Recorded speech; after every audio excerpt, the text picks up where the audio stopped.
आप सबको जय मसीह की। आज का वचन जो परमेश्वर ने मुझे दिया है वो है यिर्मयाह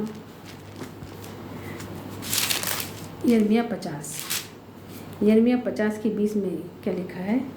यहोवा की वाणी है कि उन दिनों में इज़राइल का धर्म ढूंढने पर भी नहीं मिलेगा और यहूदा का पाप खोजने पर भी नहीं मिलेगा, क्योंकि जिन्हें मैं बचाऊं उनके पाप भी क्षमा करूंगा। जिन्हें मैं बचाऊं उनके पाप भी क्षमा करूंगा। हर किसी को नहीं, जिन्हें मैं बचाऊं।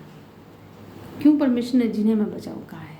मैं तो कहता परमेश्वर मैं सबके पाप क्षमा करूंगा, खाली उन्हीं के जो अपने पापों को मान लेते हैं और उन्हें छोड़ भी देते हैं।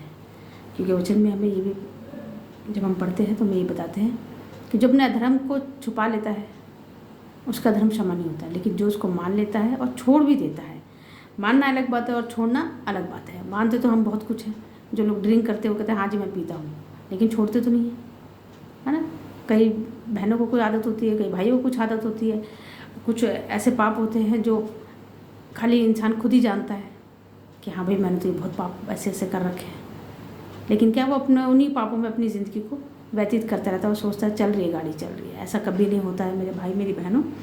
पाप जो है बहुत ख़तरनाक होता है और मैंने पहले भी ये बताया है कि इसकी फसल हमारे अपने ही काटते हैं।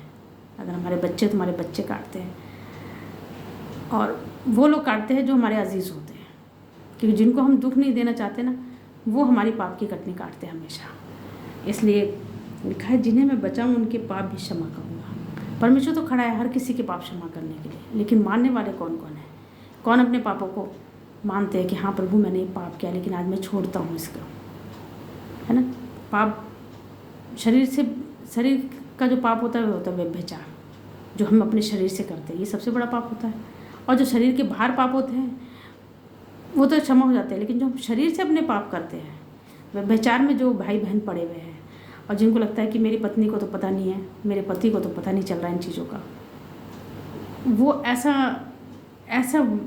कहते हैं ना, ऐसा बम्बे जब फूटेगा ना सबको मालूम पड़ेगा। ये बहुत छोटी बात नहीं है कि हम पाप कर रहे हैं अपने शरीर से और हम सोच रहे हैं कि किसी को नहीं पता चलेगा।